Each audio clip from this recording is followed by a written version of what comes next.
Thank you very much, Michael, and thank you to you and Dino for all the work you've done in organising the conference. It's been brilliant so far, so thank you very much. Hopefully this talk will be useful as well. So what I want to talk to you today is about redesigning a third year course, so looking to integrate evaluative judgment into the way that we teach our third year course. Let me just see if I can...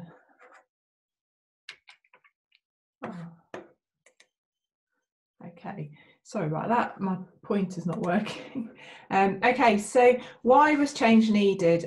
So what I'm going to do for the talk, is first of all talk about why we needed to make change, what the details of the module redesign were, and then evaluation of interventions, and then some results and reflection at the end.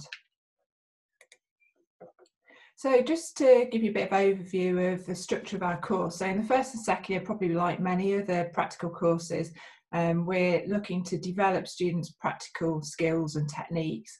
And then as they move into third year, we change tact into trying to then introduce research skills. So scaffolded research, working in teams and trying to integrate skills development into that. And the idea of this is that that then sets them up if they're doing an MSci fourth year for their independent research in fourth year.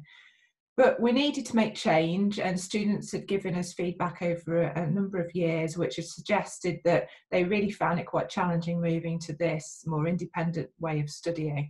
They're forever trying to grapple with what's required and also what good looks like. So we'd given them the assessment criteria, etc., but they were still saying, but we don't understand. So it was clear that we really needed to make some changes. So in redesigning the module, we wanted to try and enhance students' independence and engagement. So we might want to call this self-regulation.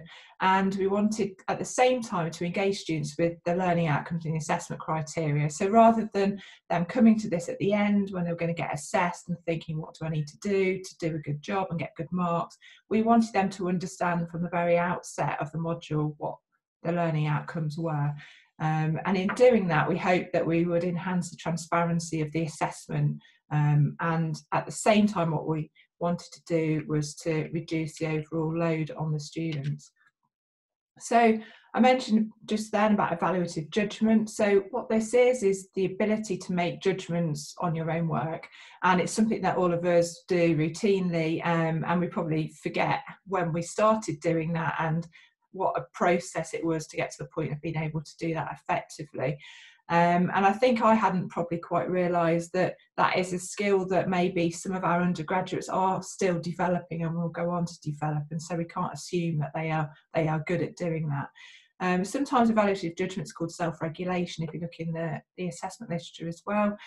And work by Bowd and Panadero suggested that if we can engage students in assessment, this can really help increase their self-regulation. So there's a lot of literature there. I won't go into any more detail just here, but there's not very much information in the literature about what we need to do in terms of how much practice do we need to do, how often do we need to do it, when should we do it, what should the interventions look like. So in a sense, this was kind of our first shot at having a go at trying to integrate some of these things into our third year course. So Zimmerman suggested there were 4 levels to self-regulation. So the first level is understanding requirements. So that's just what is it that makes this a good report, or this makes this a good research project. The next level is to then internalize the standards. So that's about practicing and kind of understanding them at a slightly more deep level. The third level to Zimmerman's self-regulation is self-control. So that's being able to actually take those standards and to then understand how you can use those to be successful. And level 4, which is the highest level, is about then being able to take that learning on into new challenges. So we wanted to try and do this with our third year course. So we thought about this and we thought, well, what does level 1 mean? So it means it's about observing. So if we said to students, right, we're going to ask you to co-design assessment rubrics with us, that means that you've got to be able to look at what makes this a good report and say this would be like co-designing the criteria, if you like. The next level then would be co-assessment. So let's take some work and let's, together with other students, make an assessment of how good we think that is against the rubrics that we've already designed. The third level is about then being able to self-assess, so being able to look at your own work and saying, is this good? Where do I need to improve, etc. And then thinking about action planning. And then the highest level in Zimmerman's framework is to then be able to integrate that learning into your future work. So I'm sure this probably to all of us seems like a really straightforward routine thing that we do probably without thinking most of the time, but I think for our undergraduates this is still something that they're learning to be proficient at. So just looking at our timetable that we had for the third year lab, and I'm sure everybody appreciate that a lot of the time the challenges that we have is trying to break out the frameworks that we have. So we either have strict timetables, we have historical reasons why we have to teach in a certain way because it links to something else, and maybe certain colleagues have kind of own part of this and we can't change it, and all of these restrictions that I'm sure everybody will smile to themselves and say yes, we have that. So we do as well. So what we had was previously we had 3 projects, and the reason for this is that we have to have inorganic, organic and physical projects, and each of those 3 projects ran in the same way over a 5-week period. So it was a week of preparation, 3 weeks of practical work, a week of writing up, and then start the next project, and then start the next project. So trying to get any feedback in between these was quite difficult, and the students were constantly on to the next one, not bothered anymore about the last one. So what we wanted to do was to reduce that load and try and make overall the learning experience more valuable. So we wanted to go to just 2 projects, so get away from this inorganic, organic, physical rotation, and just have 2 projects and develop the learning outcomes so they were associated with the skills for doing these research projects, as opposed to relating to organic chemistry or inorganic chemistry, etc. So by doing this and reducing the number of projects to 2, that then brought us some more time in which we could do better preparation for starting the project work. So rather than just jumping straight into it because we've got to get into it to get the 3 projects finished, we could now take stock, and we then developed a timetable where we had 1 project in each semester, and that then gave us time at the beginning of the year to have some workshops and to put some workshops into weeks 2 and 3 of teaching. So I'm not going to talk about all of these today. So literature searching, team working. What I want to talk to you about is designing assessment criteria and peer review and assessment of reports. So the designing assessment criteria workshop was about trying to get students to understand what the module was about.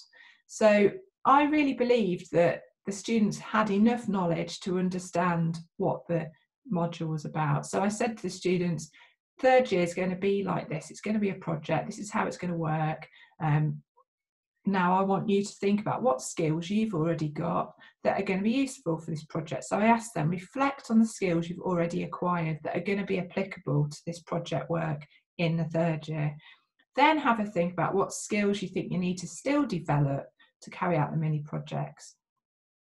It was amazing. The students pretty much nailed all of these. So I used Padlet for these exercises, which I can talk about in more detail after the talk if anybody's interested.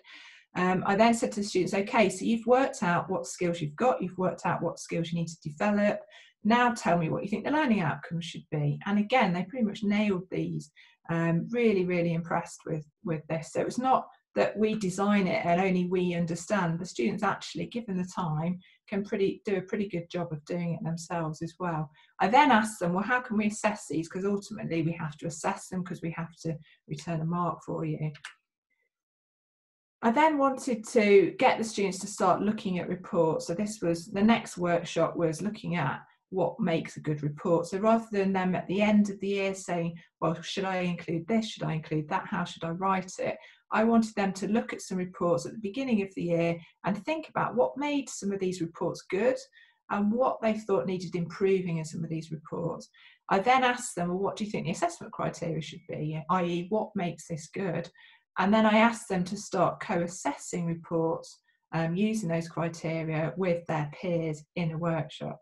So the idea of this is by the time you start your project work, you're really clear about what this module's about, hopefully what you're going to be learning, how we're going to assess you, and what good looks like. So this is kind of levels 1 and 2. We then wanted to think about introducing levels 3 and 4, so self-assessment and action planning.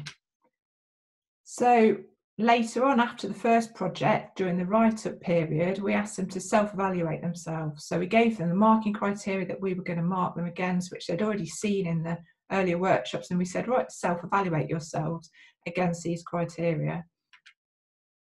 They then got feedback on their reports at the beginning of semester 2, or after the project, or at the end of the year, and they then we then had a workshop, so we had a structured review of feedback. I got them to go through, highlight positive and negative areas from their project, reflect on the differences between their own self-evaluation and the staff assessment, and then after they'd done all of that, to then formulate questions for the assessor. They then had timetable tutorials to discuss those questions, and then we had a further workshop where we said, right, now you're going to write development plans. So have a look at these questions that you had here, take on board the feedback, the further feedback you got, and then write an action plan. And they had to submit that. So the idea was, this is your contract to yourself about what you need to focus on in your second project, or when we did the feedback at the end of the year, this was focused on either going into 4th year or going into the world of work if they were 3rd year graduates. So what we did in terms of evaluation was, we were, as I said before, the theoretical models are quite established, but there's limited evidence in the literature for how to embed self-regulation into our modules. So what we wanted to do really, and what I'm going to talk to you about just now, is to understand students' self-perceived competence and motivation. So before the interventions, how did they feel? And after the interventions, how did they feel? So these are the workshops that we'd introduced for them. So the questions that we asked them was about their nervousness. So how nervous do you feel about the project before and after? How difficult, so in terms of completing the project, it seems like a difficult task. How did they feel about that before, and how did they feel about that after the workshop, so before they started the projects? How did they understand what was required of the projects? How confident they were about self-assessing themselves and being able to identify actions. So some of these we did before and after the workshops at the beginning of the year, and some of the questions were asked at the end of the year after the feedback and reflection workshops. I won't go into all of the data here, but the headlines were that students' understanding of criteria went up, their confidence to self-assess went up, their satisfaction went up, and they were less nervous about the project. So we had some really, really positive feedback on this, and I am going to publish this, so there'll be more out there soon for you to look into. But obviously, in the meantime, if anyone wants to discuss any of this in more detail, you're very welcome to get in touch with me. But obviously, a bit limited today with time. So this was really, really positive. So we've now ran this module twice, although this year we kind of got cut short a little bit. But again, it's been really positive again this year.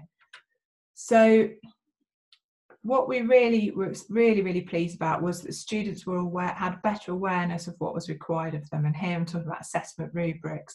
Their self-perceived abilities also improved, and that was really fantastic to hear, because the feedback we'd had before had been very much that they get to the end to come to do the assessed part, or what they saw as the assessed part, and they didn't really understand at that point. And we felt there was a lot of lost learning opportunity if the students were going into the projects without a thorough understanding.